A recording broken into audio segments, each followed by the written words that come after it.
Welcome into 5 Wide Fantasy. Today we're getting into our fantasy football waiver wire targets heading into week 11 of the fantasy football season. I have 6 here for you guys, a couple wide receivers, a couple running backs, and as well as a streaming quarterback option for you heading into this week. A few of these players we have talked about before, but definitely feel like we need to go back to them again as things have maybe changed a little bit, or just further emphasizing the fact that these are the players you do want to add. If you guys enjoyed today's video, would really appreciate if you did hit that like button for me. And if you are new, subscribe to the channel. We'll have fantasy football content coming to you every single day. They'll be win your matchups. Tomorrow we will have the best playoff schedules for wide receivers, so stay tuned for that. Let's get into the players for the must add on this week. First up, start with the wide receiver position with a few players. Demario Douglas, talked about him a few weeks ago, and has definitely been a solid, not paying dividend. Well, I guess he's a solid start, but not absolutely blowing up for your fantasy team. Just a nice, really quality high floor. Right now, he's 36% rostered, so still available in a vast majority of leagues. And in the last 2 weeks, he's amassed 16 targets and has led the team each week in targets with 9 and 7. This past week was very, very good. And was able to put up, 85 or so yards on the 9 targets that he received. He's got a 22.5% target share the last 2 weeks, and this particular week against Indy, they didn't throw the ball too much, but he was targeted on 31% of his routes run. So you'll love to see that. Now, the Patriots do head into their bye week, so if you guys are desperate, you might need to go to somebody else. But if you can afford to stash him, I think this is a really high floor stash. Maybe the ceiling isn't unbelievably high. He's not finding the end zone a ton, but just volume, pretty good production off of that volume too. Now, they could get Devontae Parker coming back from that bye, but I still do think that Douglas is a player that's been slowly rising up the depth chart for this team, and then the injuries have further helped him. So I think Parker comes back and Douglas can still be the same player, which is something we haven't really been able to say about the Patriots wide receiver so far this year. There just hasn't been much value to find from it when Kendrick Bourne was healthy. But the following matchups after the bye are pretty solid. They get the Giants, the Chargers, and the Steelers. The Chargers and Steelers in particular are bottom 5 in fantasy points allowed to wide receivers. I have a feeling when things are updated after the game tonight, you'll probably see the Giants in that category too. Maybe not bottom 5, but pretty close to it. Bottom 10 for sure. So good matchups here for the passing game, whether it's Bailey Zappi or Mac Jones. I think these guys can find some success.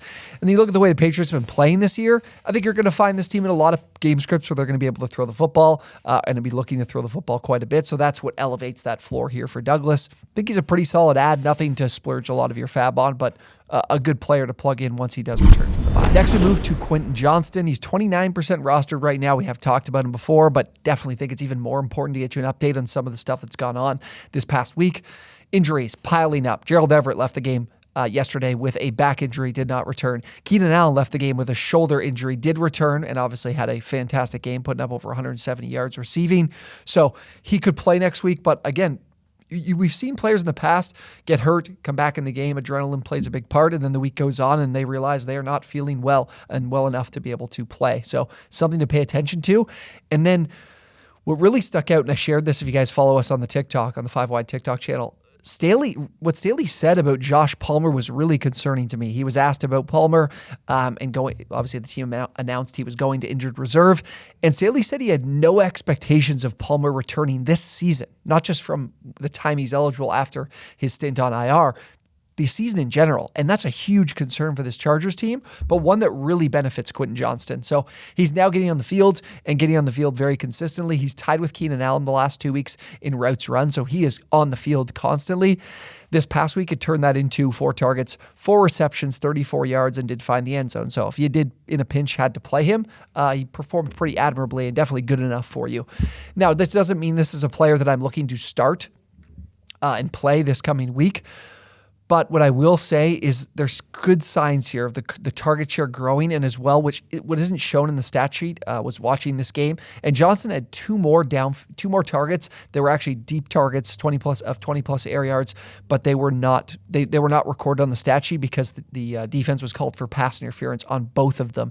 And they were actually called for pass interference, now that I was thinking about this, on another target to Quinton Johnston in the end zone. So there's more targets here that didn't come onto the sheet because of penalties. penalties, but these were 2 plays that Quinton Johnson did beat the defense and obviously they were kind of smart penalties to eliminate the big play.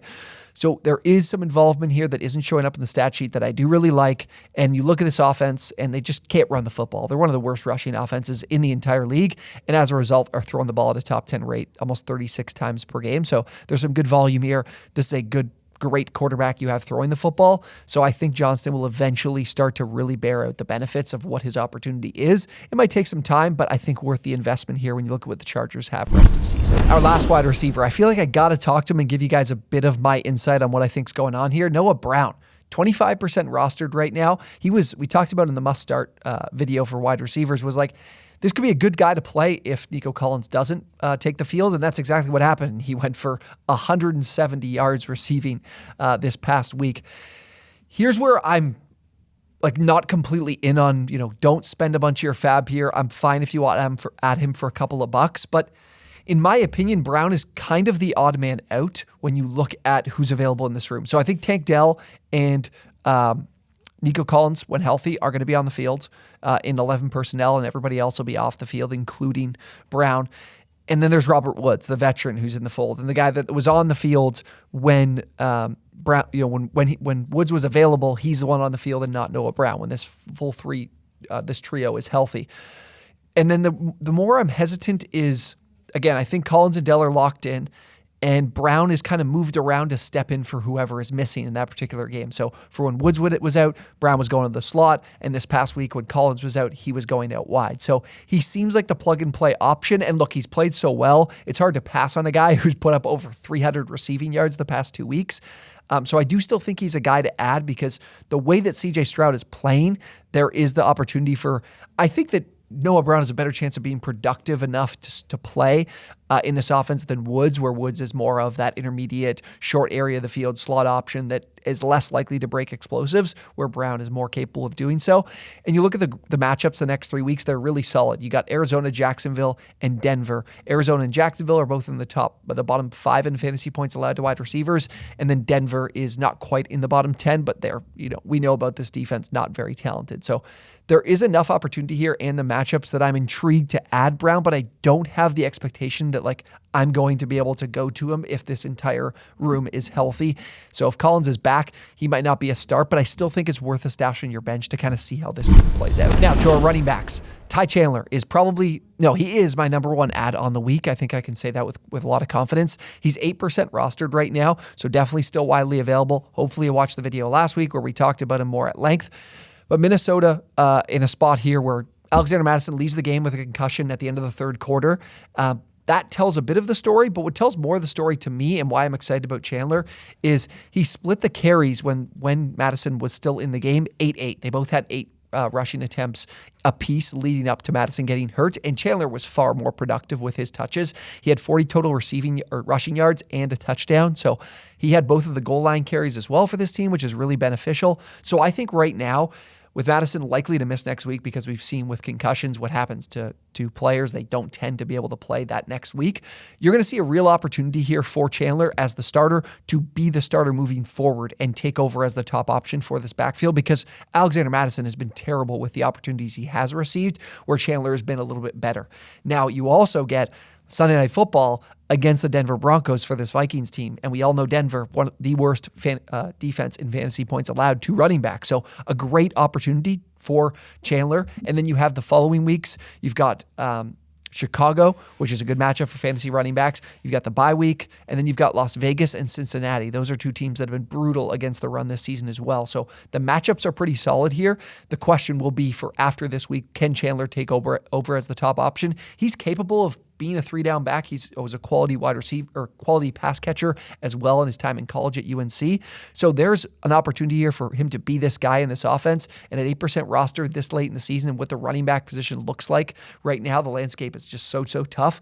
definitely worth a pretty solid investment. And this Vikings team is making a little bit of schematic change without Kirk Cousins. They've actually been running the ball at a top 10 rate in the league the last 3 weeks. Some of that has to do with them being in some positive game scripts. Some of that has to do with the fact they're not playing Kirk Cousins at quarterback. They're playing Josh Dobbs, so they don't have quite the trust in his arm as they do in what they had before with Cousins. So I like Chandler quite a bit as a decent ad for you this week. Second running back is Daryl Henderson. He's 32% rostered. I was surprised to see his roster percentage this low, so I felt like we had to talk about him a little bit and give kind of an update on the thoughts on the Rams' backfield. McVay said he expects Kyren Williams to return once he's eligible to come back from IR, which is week 12. So this is potentially a 1-week kind of streamer, but even so, I do think it's worth playing or worth adding him to do so. And then especially because that week 12 matchup is Arizona. So if things don't end up being as McVay says he expects it to be, there is another plus week here getting the Cardinals run defense, which has not been good. Seattle is who they get though in week 11, giving up back-to-back big weeks to Baltimore with Keaton Mitchell and then Washington with Brian Robinson. So could be a good matchup for Henderson. And they're also 25th on the season now in fantasy points allowed to running backs. The team is also expecting to get Matthew Stafford back from his thumb injury. They're just coming out of the bye week, so he's got an extra week to rest. Hopefully he's back because that'll really make a difference with this offense. If there is no Stafford and they've got to go elsewhere at quarterback, I'm less likely to play Henderson. But hopefully we get him back because Kyren Williams torched Seattle's defense when they played in week 1 of the season. So Henderson is someone who's getting a lot of opportunity, and that's the big reason why I do want to have him. He's averaging 15.3 touches per game. This is what this Rams team kind of does. Their top running back option does get fed the ball quite a bit. Expect to see that in this matchup. So that makes Henderson, if he's available, a decent kind of streaming running back, which is a rare thing to find on your waiver wires. And our final must-add player this week is Jordan Love of the Green Bay Packers. Yeah, I mean, it's not the most exciting player to be playing at the quarterback spot, but if you are dealing with injury, if you're dealing with, or kind of in a spot where you've been streaming the quarterback position, Love is going to be an excellent streamer. Believe it or not, he's the QB 13 on the season. I was surprised to see that, but I think it's because he's working with a pretty significant amount of volume, much like what we've seen from Sam Howell so far this year. He's right now in the season, having 30-plus pass attempts in 6 of his last 7 games, and I believe 6 of 9 games this season. The first 2 games of the year he went under, and the other below 30 attempts. And then the other game he went under was that game against the Rams in week 9, where the Rams offense had absolutely no pulse. So I would expect to see Love attempting a good amount of passes in this game too, because he gets the Chargers pass defense, who ranks 28th in fantasy points allowed to quarterbacks. They have been absolutely terrible defensively, kind of across the board, but they're 22nd in EPA against the pass. They're giving up 8 yards per attempt, which is 31st in the league. They're giving up far too many explosive plays. They've allowed the 9th most completions of 20-plus air yards. So I think this is a pretty quality matchup for Love, as many of you guys would know. So if you're dealing with any problems at the quarterback spot, or if you're dealing with a quarterback in a bad matchup, I know guys like Josh Allen is a really tough matchup. If you've been really frustrated with what Trevor Lawrence has given you this season, this could be a guy you want to start and you want to play it off the matchup.